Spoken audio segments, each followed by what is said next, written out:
جو ایک تو قتل عام ہوا اسلام آباد کا، اور اسلام آباد کے قتل عام کے نتیجے میں شہری شہید بھی ہوئے، زخمی بھی ہوئے، لاپتہ بھی ہوئے، گرفتار بھی ہوئے، ہزاروں گرفتار ہیں، اور باقی جو رہنما بچتے ہیں ان پہ بے شمار قسم کے مقدمات ہیں۔ اور کل بھی سارا دن مختلف عدالتوں میں پاکستان تحریک انصاف کے مختلف رہنما جو ہیں وہ اپنی ضمانتیں کرواتے رہے، اور ان کی عبوری ضمانتیں منظور ہوتی رہیں۔ اور دوسری جانب قومی اسمبلی کا اجلاس تحریک التوا تھی، وہ ابھی تک اس کو نہیں ٹیبل پہ لے کے آئے گی۔ زرتاج گل وزیر نے قومی اسمبلی میں تحریک التوا جمع کروائی ہے، اور اس میں اسلام آباد میں جو نہتے مظاہرین پر فائرنگ، قتل جو ہوئے ان کے بارے میں، اور پوچھا گیا ہے کہ پرامن شہریوں اور صحافیوں کے حقوق کی خلاف ورزی برداشت نہیں کی جا رہی، کیوں نہیں کی جا رہی، اور تحریک التوا کا مطلب یہ ہوتا ہے کہ گورنمنٹ کی طرف سے پھر جواب دیا جاتا ہے، اور دیکھتے ہیں کہ گورنمنٹ اس کے بارے میں کیا جواب دیتی ہے۔ لیکن آج کل جو قومی اسمبلی اور سینٹ کا اجلاس، قومی اسمبلی کا جو اجلاس ہوا اس میں، اور سینٹ کا جو اجلاس ہوا اس میں کافی باتیں سنی گئیں، اور گورنمنٹ کی طرف سے بھی کچھ سٹیٹمنٹس دی گئیں، لیکن ان میں کسی میں بھی جو حکومت کی طرف سے سٹیٹمنٹس آئیں، خواجہ آصف صاحب بولے اور اسحاق ڈار صاحب بولے، اور وہ عجیب و غریب قسم کا ایک، یعنی کہ بالکل تسلیم بھی نہیں کر رہے، اور وہ کہتے ہیں کہ یہ تو جناب ہماری وجہ سے تھوڑی ہوا ہے۔ سانحہ ماڈل ٹاؤن لاہور 14 شہید ہوئے تھے بے گناہ، تو خواجہ صاحب نے کہا وہ تو انہوں نے خود ہی شہید کیے تھے، اور ان کی اپنی فائرنگ سے ہی گئے ہیں، ہماری طرف سے تو کچھ نہیں ہوا تھا۔ اور کل یہ جو 26 نومبر کو جو قتل عام ہوا اس کا بھی ذمہ دار انہوں نے پی ٹی آئی کو اور پی ٹی آئی کے لیڈرز کو ٹھہرا دیا کہ یہ ان کی اپنی ہی سارا کچھ ہوا ہے۔ تو اس طرح کے جھوٹ جو ہیں وہ سفید جھوٹ بولے جا رہے ہیں۔ میں آپ کو سنواتا ہوں، پہلے آپ کو عمر ایوب صاحب کی تقریر وہ سنواتا ہوں تاکہ آپ کو کچھ اندازہ ہو سکے کہ عمر ایوب صاحب نے کل قومی اسمبلی میں کیا کہا، اور اس کے بعد پھر میں کوشش کروں گا آپ کو جو وزراء کے جو ہیں وہ غلط بیانیاں وہ بھی آپ کو سناؤں، لیکن پہلے عمر ایوب صاحب۔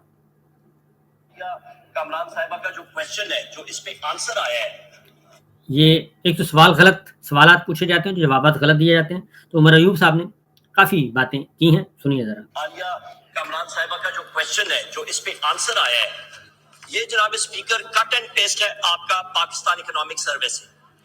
مطلب یہ ابھی منسٹری آف فائنانس میں ابھی صرف یہ کام رہ گیا ہے کہ آپ کٹ اینڈ پیسٹ کریں، اور یہاں پہ آپ ہاؤس کو ڈیسیو کریں۔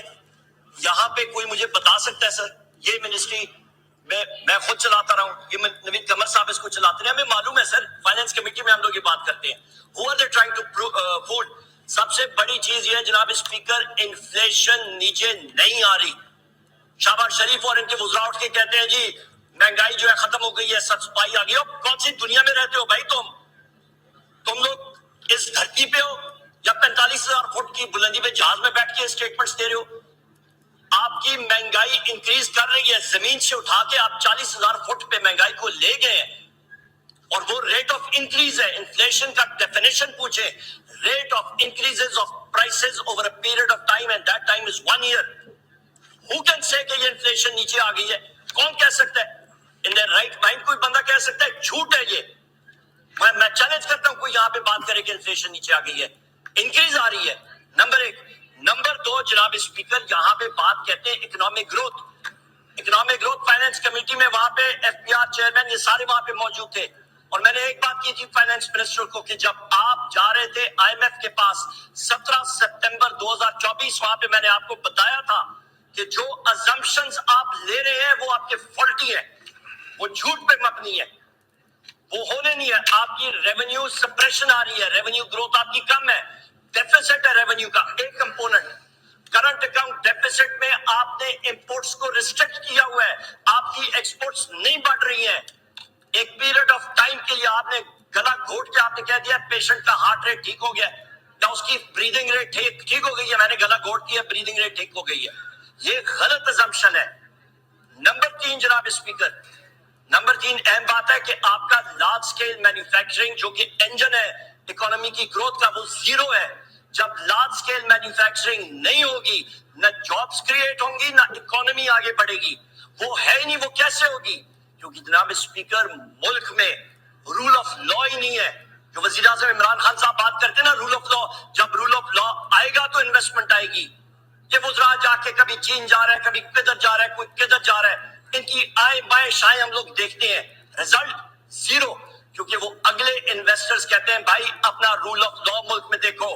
جہاں پہ اسلام آباد ہائی کورٹ کے ججز خط لکھ رہے ہیں سپریم کورٹ کے کہ انٹیلیجنس ایجنسیز کے لوگ ہمیں زدوکوب کر رہے ہیں.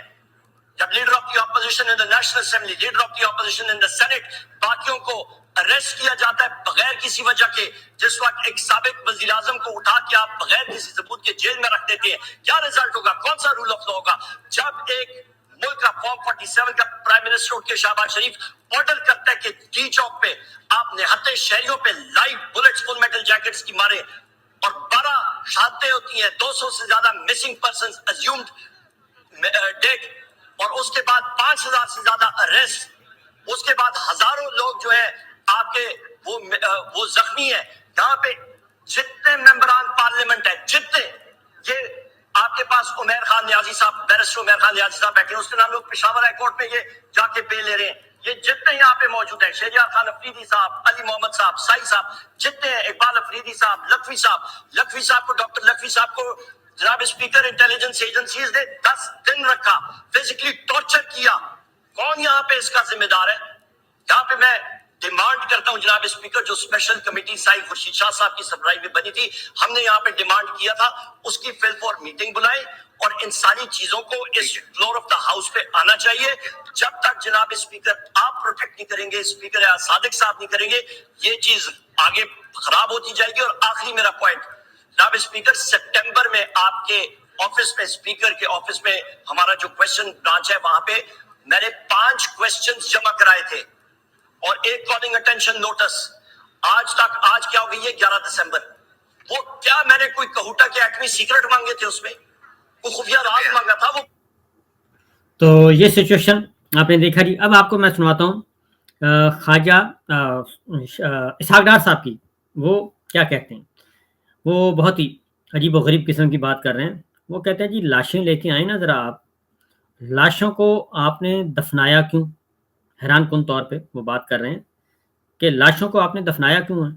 لاشوں کو آپ کو سامنے لانا چاہیے تھا، لاشیں دکھانی چاہیے تھیں، تو اس کے بعد پھر ہم بات کرتے. اور یہ ایسی بات کر رہے ہیں کہ میرا خیال ہے کہ اس کے بعد پھر کوئی اور بات رہ نہیں سکتی. کہ یہ کہتے ہیں جی کہ مجھے کچھ سفیر، غیر ملکی سفیر آئے مجھ سے ملنے، کیونکہ ان پہ پریشر بہت ہے، اور غیر ملکی سفیر جو ہیں وہ آتے ہیں اور ان سے سوالات پوچھ رہے ہیں کہ یہ جو قتل عام کیا ہے جناب، اس کا حساب کتاب تو دیں، اور اس کا جواب دیں کہ کیوں قتل عام کیا، کیوں سویلینز کو مارا ہے. اور فائرنگ سے انکار کر نہیں سکتے یہ، کیونکہ یہ جتنا مرضی جھوٹ بول لیں پاکستان کے اندر، لیکن پاکستان سے باہر جو ہیں وہ سفارت خانے تو ان پہ اعتبار نہیں کرتے، کیونکہ سفارت خانوں کو تو پتہ ہے کہ فائرنگ ہوئی ہے، اور بہت زیادہ اندھا دھند فائرنگ ہوئی ہے، اور ان کے اپنے جان کے لالے پڑے ہوئے تھے ان کو کہ یہ اس قدر جو بلو ایریا میں کیا جا رہا ہے. کیونکہ رائٹ لیفٹ میں کچھ ڈپلومیٹس بھی تو رہتے ہیں نا باہر، رہائش گاہیں انہی سیکٹرز میں ہیں، زیادہ دور نہیں ہیں، انہی سیکٹر میں ان کی رہائش گاہیں تھی. کچھ ایمبیسیز بھی انہی سیکٹرز میں ہیں، سفارت خانے میں بھی ہیں انہی ملک شہروں میں، انہی سیکٹرز میں اسلام آباد کے، جہاں پہ یہ سارا کچھ ہوتا رہا. تو اسحاق ڈار صاحب کیا کہتے ہیں ذرا وہ بھی سن لیے، تاکہ آپ کو اندازہ ہو سکے کہ حکومت کیا گل کھلا رہی ہے. میرے بھائی کہہ رہے ہیں کہ جی وہاں سرٹیفکیٹ نہیں دیا، چلو نہیں سرٹیفکیٹ دیا گیا. او بھائی، اگر میرے بھائی کہہ رہے ہیں کہ جی وہاں سرٹیفکیٹ نہیں دیا، چلو نہیں سرٹیفکیٹ دیا گیا. او بھائی، اگر کوئی بندہ فوت ہوا ہے اور مارا گیا ہے، اس کے پرٹیکولرز تو ہوں گے نا، تو پلیز دیں پرٹیکولرز.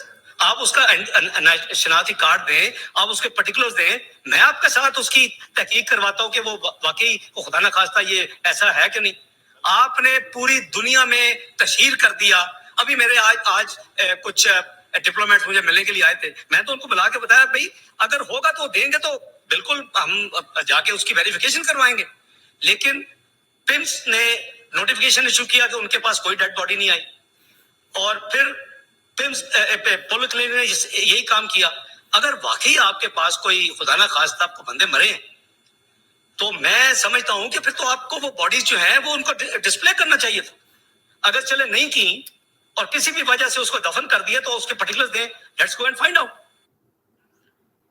آپ اندازہ کریں جی کہ کہتے ہیں کہ وہ ڈیڈ باڈیز کو ڈسپلے کریں، اور وہ اللہ معاف کرے وہ ڈیڈ باڈیز تھیں اور وہ کوئی شو پیس تو نہیں تھے کہ ان کو شو کیس میں لگا کے ڈسپلے کرتے ان کو. اور یہ کہتے ہیں کہ پولی کلینک اور پمس نے نوٹیفیکیشن جاری کی ہے. تو مطیع اللہ جان صاحب کو کیوں گرفتار کیا تھا, ان کو کیوں اٹھایا گیا اور ان کو کیوں رکھا گیا, شاکر روان کو کیوں اٹھایا گیا.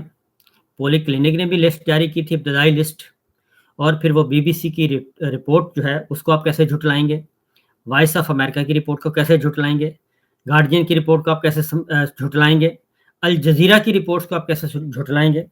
کیا وہ سارے کے سارے جو ہیں وہ پی ٹی آئی کے پے رول پہ تھے, یا وہ آپ کے مخالفین کے پے رول پہ تھے جو سارا کچھ رپورٹ کر رہے تھے.